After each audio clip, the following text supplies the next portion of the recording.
Hello and welcome to day 10, finally in the double digits of a year with Aquinas, where we are going to finish his Summa in a year. We are continuing in the first part, question 13, the names of God. You can follow along with me on newadvent.org. Article 9, whether this name God is communicable. Objection 1. It seems that this name God is communicable, for whoever shares in the thing signified by a name shares in the name itself. But this name God signifies the divine nature, which is communicable to others according to the words, quote, He hath given us a great and precious promise, that by these ye may be made partakers of the divine nature, end quote. 2 Peter 1:4. Therefore, this name God can be communicated to others. Reply to objection 1. The divine nature is only communicable according to the participation of some similitude. Objection 2. Further, only proper names are not communicable. Now, this name God is not a proper, but an appellative noun, which appears from the fact that it has a plural, according to the text, quote, I have said, you are gods, end quote, Psalm 81:6. Therefore, this name God is communicable. Reply to objection 2. This name God is an appellative name, and not a proper name, for it signifies the divine nature in the possessor.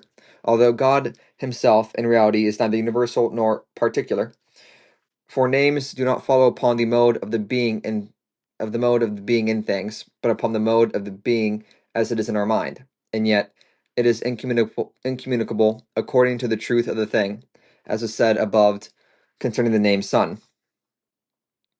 Objection 3. Further, this name God comes from operation, as was explained. But other names given to God come from his operations or effects are communicable as good, wise, and the like. Therefore, this name God is communicable. Reply to objection 3. These names, good, wise, and the like, are imposed from the perfections proceeding from God to creatures, but they do not signify the divine nature, but rather they signify to the perfections themselves absolutely, and therefore they are in truth communicable to many. But this name God is given to God from his own proper operation, which we experience continually to signify the divine nature.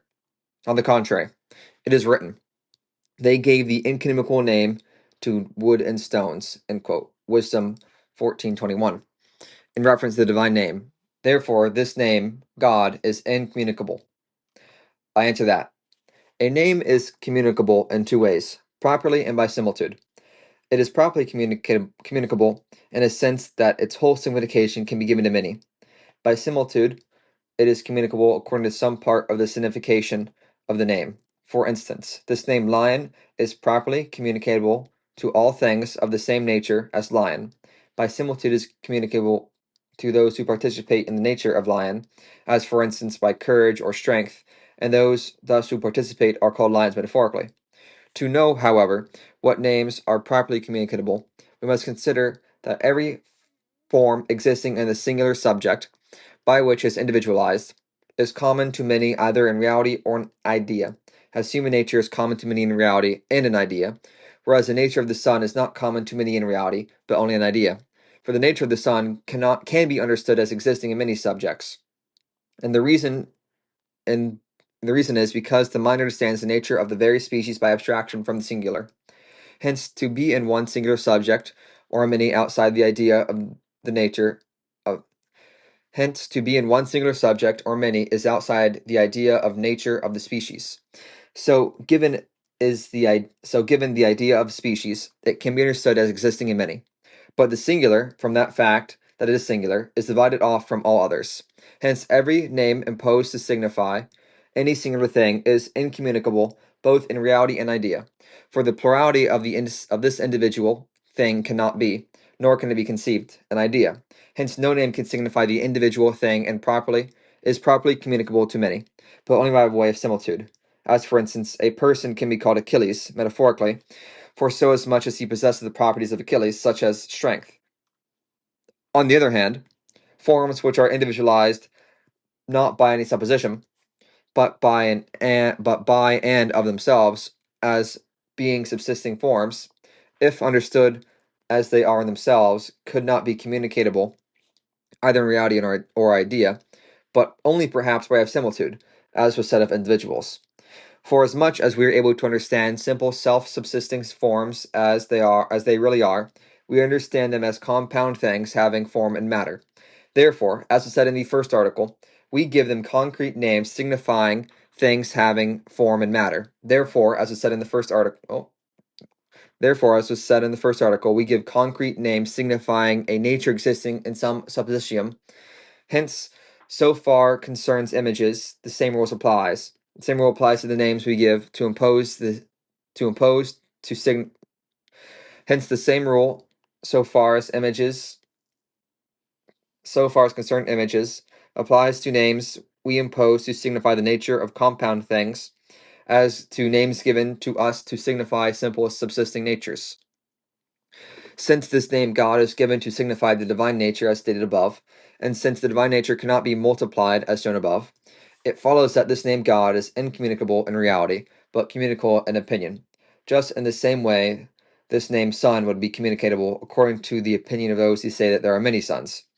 For it is written, quote, You serve them who by nature are not gods, end quote, Galatians 4:8. And a gloss adds, quote, Gods not in nature, but in human opinion, end quote.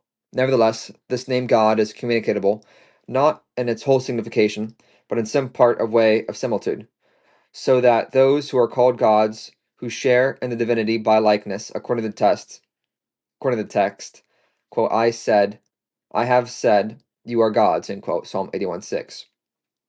But if any name were given to signify God, not as to his nature, but as to his suppositum, according as he is considered as something, that name would be absolutely incommunicable. As, for instance, perhaps the tetragrammaton among the Hebrews, and this is like giving a name to the Son, signifying this individual thing.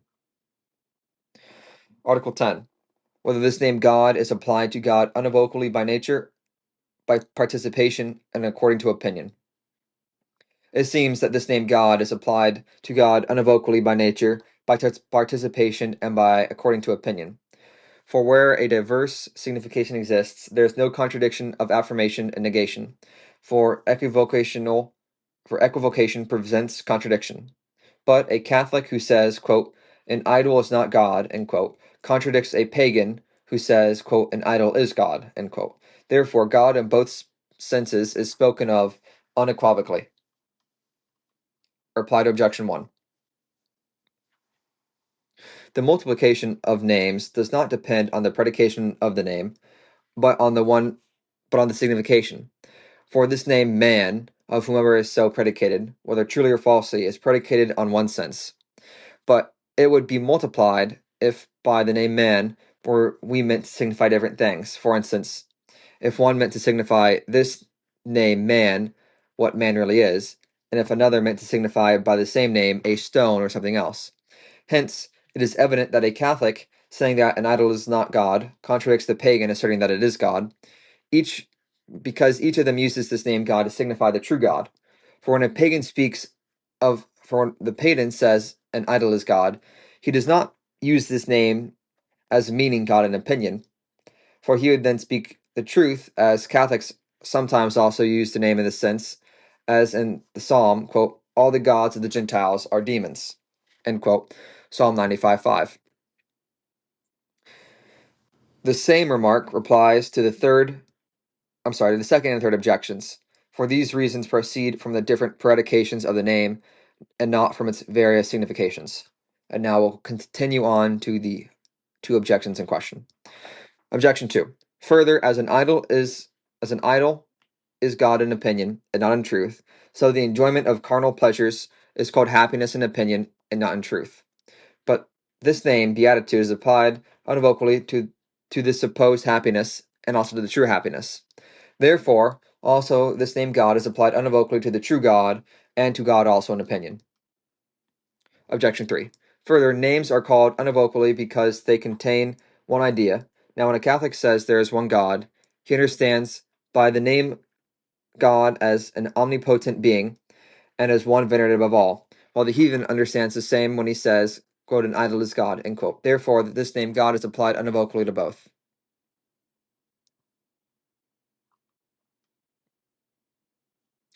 This is quite strange. I seem to be missing some part of this.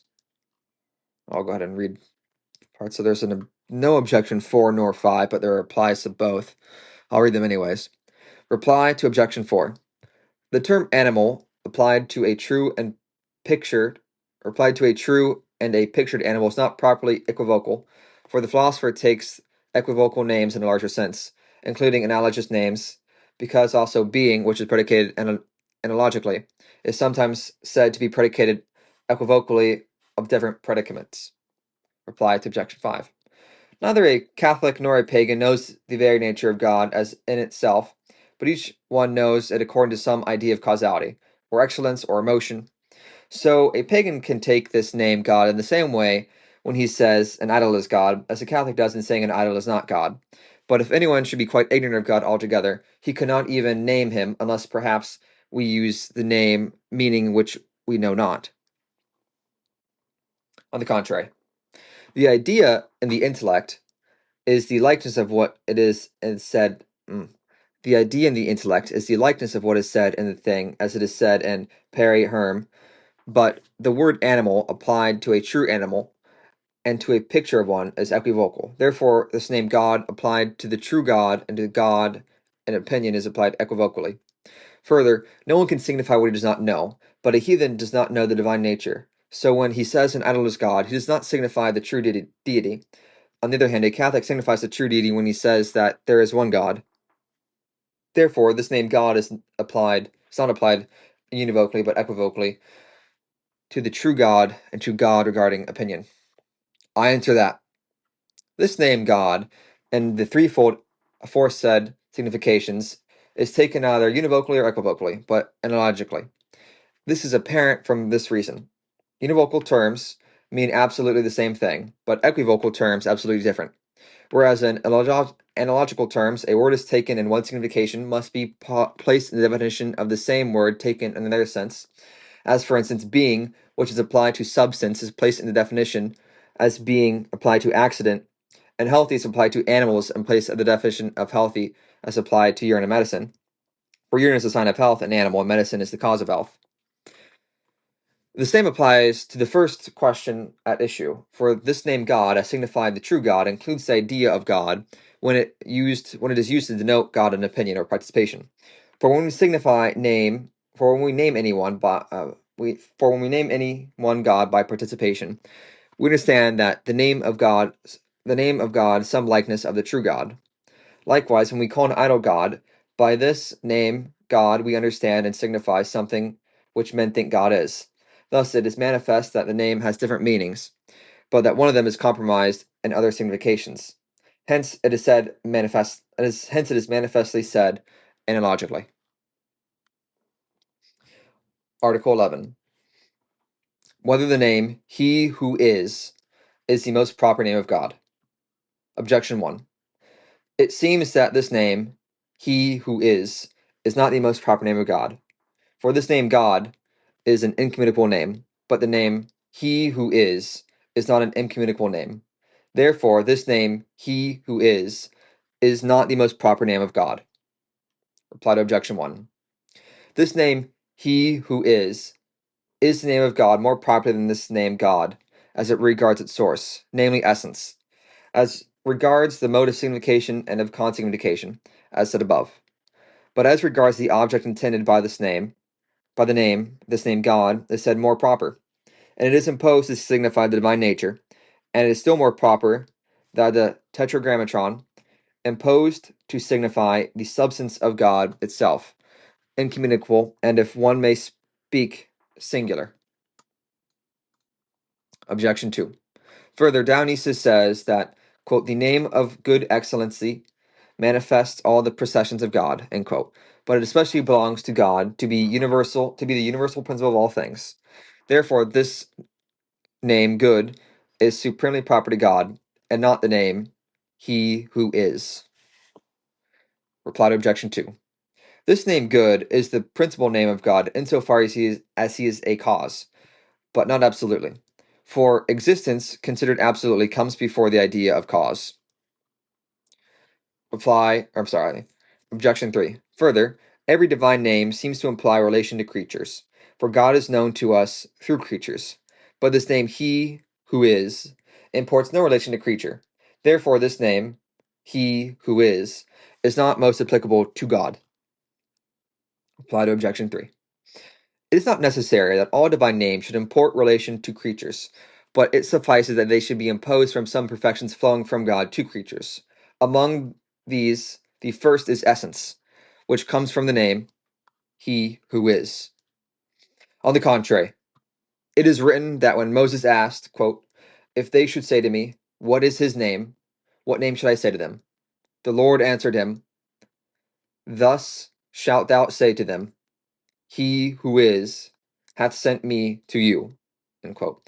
Exodus 13 and 14.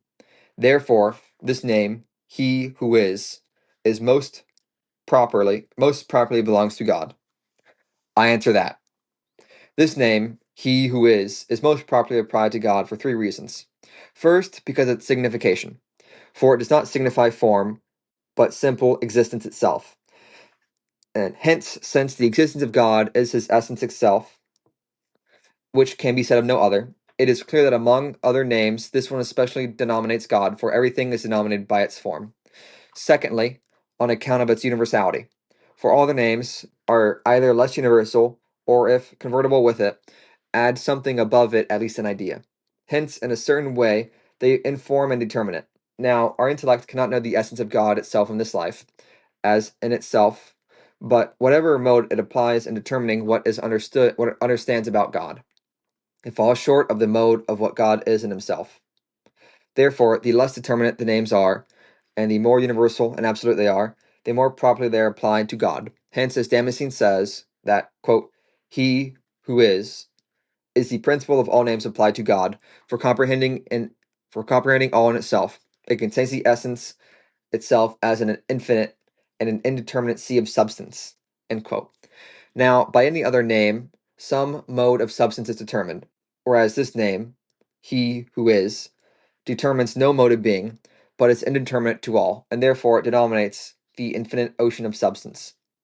Thirdly, from its consignification, for it signifies present existence, and this is above all properly applies to God, whose existence knows not past nor future, as Augustine says. Article 12. Whether affirmative propositions can be formed about God. Objection 1. It seems that affirmative propositions cannot be formed about God, for Dionysius says that, quote, "Negations about God are true, but affirmations are vague." Reply to objection 1.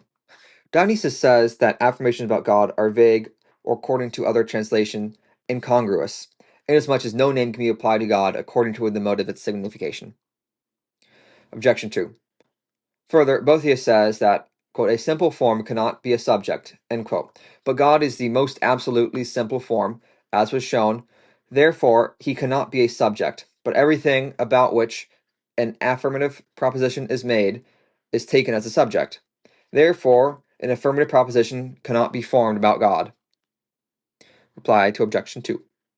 Our intellect cannot comprehend simple subsisting forms as they really are in themselves, but it apprehends to them as compounding things, which there is something taken as subject and something as inherent. Therefore, apprehends the simple form as subject, and attributes something else to it. Objection 3. Further, every intellect is false which understands a thing otherwise than it is. But God has existence without any composition, as was shown above. Therefore, since every affirmative intellect understands something as compound, it follows that a true affirmative proposition about God cannot be made. This proposition, the intellect, or rather, quote, "the intellect understanding anything otherwise than it is false," end quote, can be taken in 2 senses. Accordingly, as this adverb otherwise determines the word understanding on the part of the thing being understood, or on the part of the one who understands. Taken as referring to the thing understood, this proposition is true. And the meaning is, any intellect which understands that the thing is otherwise than it is false. But this does not hold in this present case, because our intellect, when forming a proposition about God, does not affirm that he is composite, but that he is simple. But taken as referring the one who understands, the proposition is false.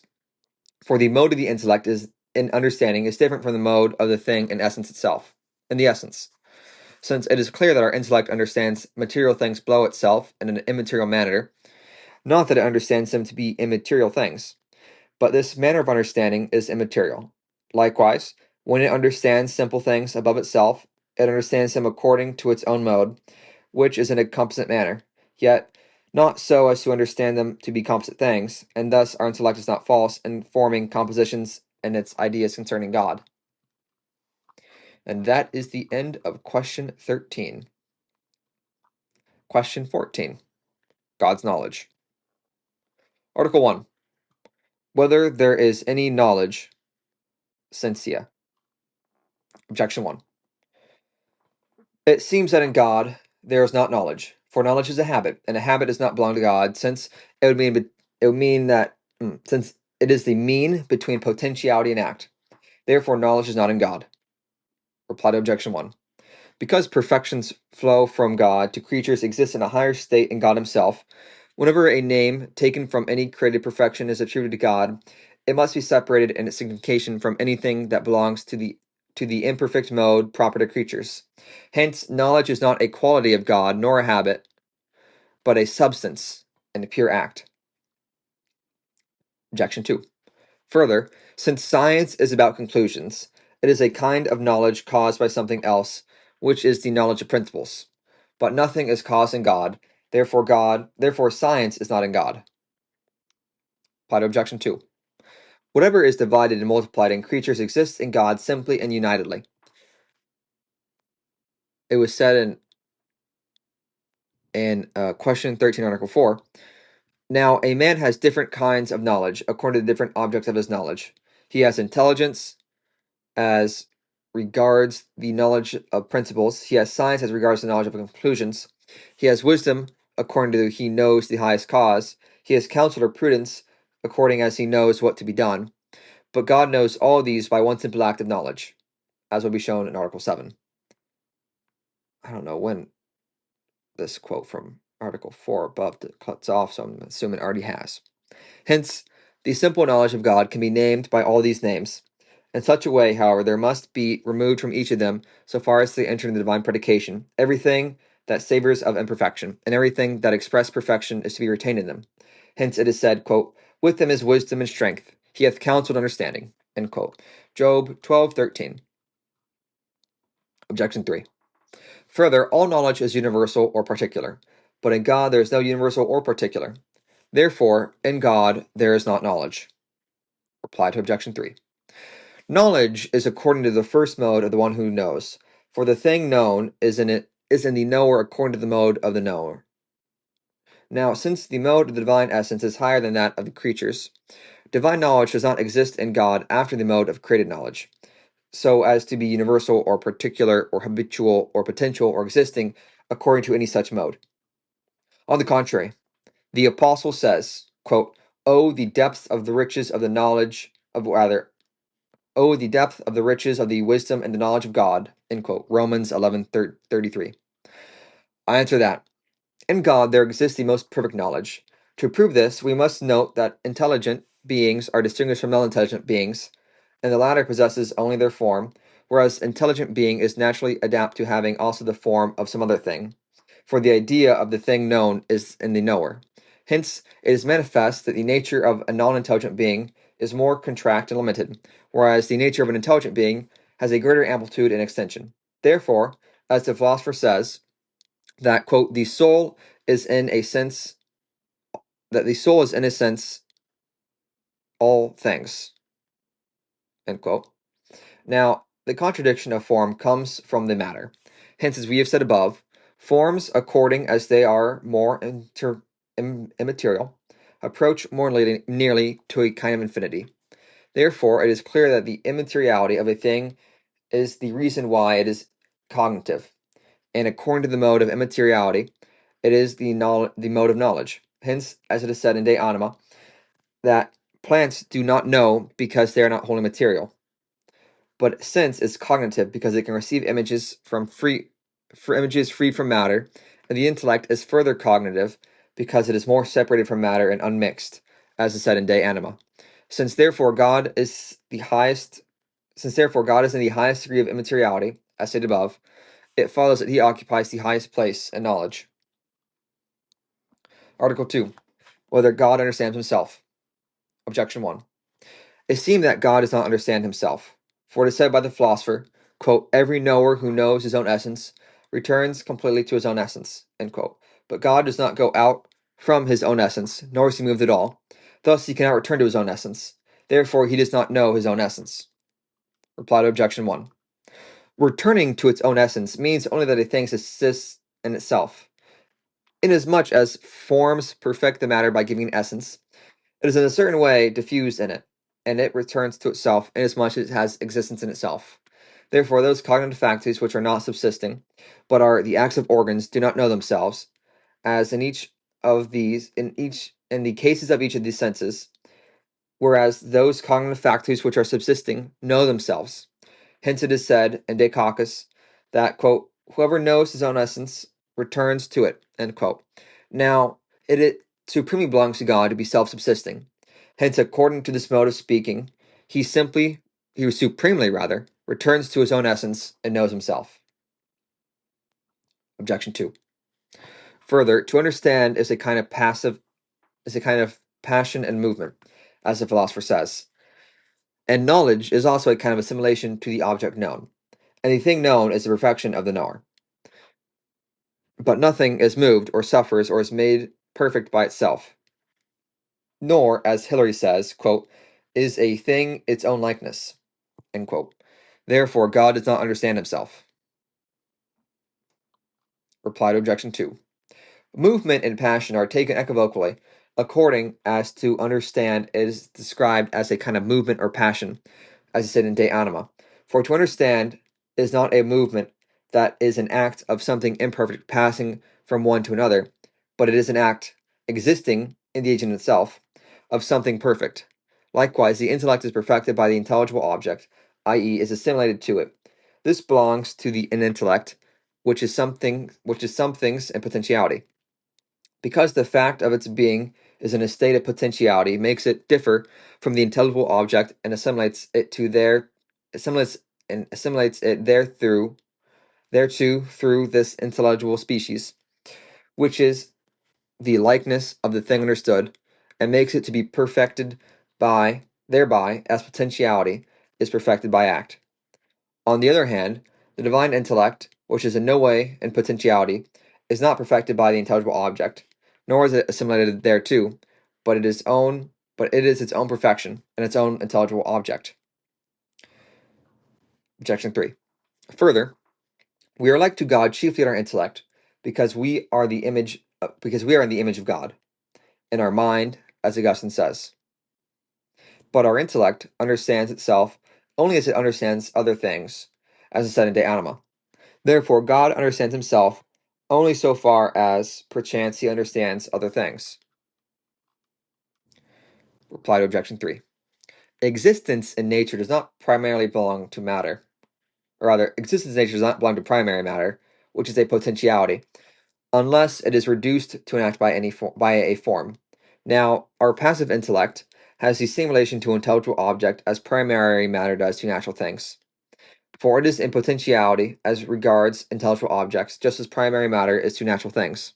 Hence, our passive intellect can be exercised concerning intelligible objects only so far as perfected by the intelligible species of something, and in that way it understands itself by an intelligible species, as it understands other things. For it is manifest that by knowing the intelligible object, it also understands its own act of understanding, and by this act knows the intellectual faculty. But God is a pure act, in the order of existence,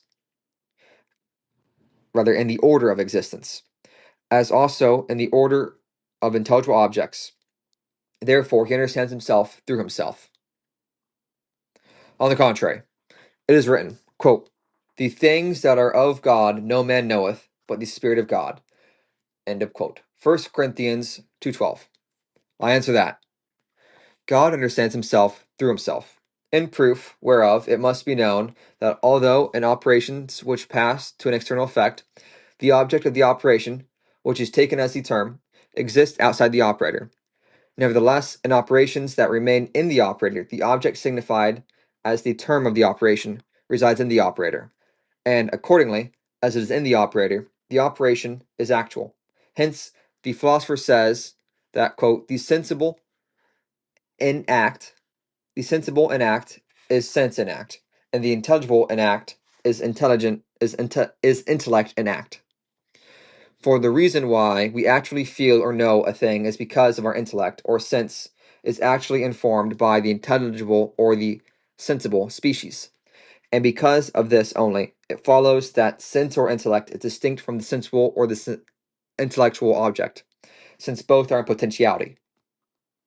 Since therefore God has nothing in him of potentiality but his pure act, his intellect and its object are altogether the same, so that he is neither without the intelligible species, and, or rather, as is the case with our intellect when it understands potentiality, nor does the intelligible species differ from the substance of the divine intellect, where it differs in our intellect when it understands actually. But the intelligible species itself is the divine intellect itself, and thus God understands himself through himself. Article 3. Whether God comprehends himself. Objection 1. It seems that God does not comprehend himself, for Augustine says that, quote, whatever comprehends itself is finite as regards itself, end quote. But God is always infinite. But God is in always infinite. Therefore, he does not comprehend himself. Reply to objection 1. The strict meaning of comprehension signifies that one thing holds and includes another, and in this sense, everything comprehends is infinite, and as also everything included in another.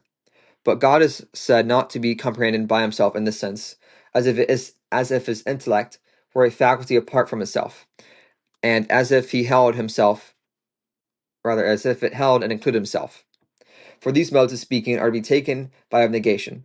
But as God is said to be in himself, forasmuch as he is not contained by anything outside himself, so he is said to be comprehended by himself, forasmuch as nothing in himself is hidden from himself, as Augustine says, quote, the whole is comprehended when seen, if it is seen in such a way that nothing of it is hidden from the seer. End quote. Objection 2. If it is said that God is infinite to us and finite to himself, it can be urged to the contrary that everything in God is truer than it is in us. If therefore God is finite to himself but infinite to us, then God is more truly finite than infinite, which is against what was laid down above. Therefore God does not comprehend himself. Reply to objection 2. When it is said God is finite to himself, this is to be understood according to a certain similitude of proportion, because he has the same relation in not exceeding his intellect, as anything finite has and not exceeding the finite intellect. But God is not called to be finite in himself in this sense, as if he has understood himself to be something finite. On the contrary, Augustine says that, quote, everything that understands itself comprehends itself, end quote. But God understands himself. Therefore, he comprehends himself. I answer that God perfectly comprehends himself and can be proved thus. A thing is said to be comprehended when the end of the knowledge of it is attained, and this is accomplished when it is known as perfectly as it is knowable. As, for instance, a demonstrable proposition is comprehended when known by demonstration, not, however, when as it is known by some probable reason. Now it is manifest that God knows himself as perfectly as he is perfectly knowable, for everything is knowable according to the mode of its own actuality. Since a thing is known according as it is in potentiality, since a thing is not known according as it is in potentiality, but insofar as it is in actuality, as it says in metaphysics. Now, the power of God as in knowing is as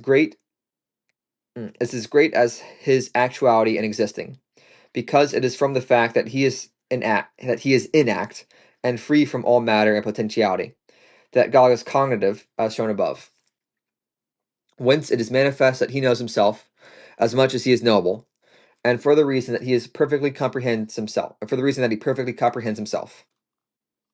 Article 4. Whether the acts of God's intellect is in his substance. Objection 1. It seems that the act of God's intellect is not in his substance, for to understand is an operation, but an operation signifies something that proceeds from the operator. Therefore, the act of God's intellect is not in his substance. Reply to objection 1. To understand is not an operation proceeding out from the operator, but remaining in him. Objection 2. Further, to understand one's act of understanding is to understand something that is neither great nor chiefly understood, but secondary and accessory. If therefore God be his own act of understanding, his act of understanding will be as when we understand our act of understanding. Thus, God's act of understanding will not be something great. Reply to objection 2. When the act of understanding, subsistent, when the act of understanding, which is not subsistent, is understood, something not great is understood, as when we understand our act of understanding. And so this cannot be likened to the act of the divine understanding, which is subsistent. Objection 3. Further, every act of understanding means understanding something. When therefore God understands himself, if he himself is not distinct from this act of understanding, he understands that he understands himself, and so on to infinity. Therefore, the act of God's intellect is not in his substance. Reply to objection 3. Thus appears to reply to the objection 3. For the divine act of understanding subsists in itself and belongs to its very self, and is not another's. Hence, it does not proceed to infinity. On the contrary, Augustine says, quote, in God, to be is the same as to be, or rather, Augustine says, quote, in God, to be is the same as to be wise, end quote. But to be wise is the same as to understand. Therefore, in God, to be is the same thing as to understand. But God's existence is his substance, as was shown above. Therefore, the act of God's intellect is his substance. I answer that. It must be said that the act of God's intellect is his substance, for if his act of understanding were other than his substance, then something else, as the philosopher says, would be the act and the perfection of the divine substance, to which the divine substance would be related as potentiality is to act, which is altogether impossible, because the act of understanding is the perfection and act of one understanding. Now, let us consider how this is. As was laid out above, to understand is not an act passing to anything extrinsic, for it remains in the operator as his own act and perfection. As existence is the perfection of one existing, just as existence follows on form, so in the like manner, to understand follows on intelligible species. Now, in God, there is no form which is something other than his existence, as shown above. Hence, as his essence is itself, is also his intelligible species, it necessarily follows that his act of understanding must be his essence and existence. Thus it follows from all the foregoing that in God, intellect and the object understood and the intelligible species and his act of understanding are entirely one and the same. Hence, when God is said to be understanding, no kind of multiplicity is attached to his substance. Article 5. Whether God knows other things than himself. Objection 1. It seems that God does not know things besides himself. For all other things but God are outside of God. But Augustine says that, quote, God does not behold anything outside himself, end quote. Therefore, he does not know things other than himself. Reply to objection 1. This passage of Augustine, in which it is said that God, quote, sees nothing outside himself, end quote, is not to be taken in such a way as if God saw nothing outside himself, but in the sense that what is outside himself he does not see except in himself, as explained above. Objection 2. Further, the object understood is the perfection of the one who understands it. If therefore God understands all other things besides himself, something else will be perfect, something else will be the perfection of God, and will be nobler than he, which is impossible. Reply to objection 2. The object understood is a perfection of the one understanding, not by its substance, but by its image, according to which is the intellect, as its form and perfection, as is said in De Anima. For, quote, a stone is not in the soul, but its image, end quote. Now, those things which are other than God are understood by God, inasmuch as the essence of God contains their images, as explained above. Hence, it does not follow that there is any perfection in the divine intellect other than the divine essence. Objection 3. Further, the act of understanding is specified by the intelligible object, as is every other act from its own object. Hence, the intellectual act is much more nobler, the nobler the object understood. But God is his own intellectual act. If therefore God understands anything other than himself, then God himself is specified by something else than himself, which cannot be.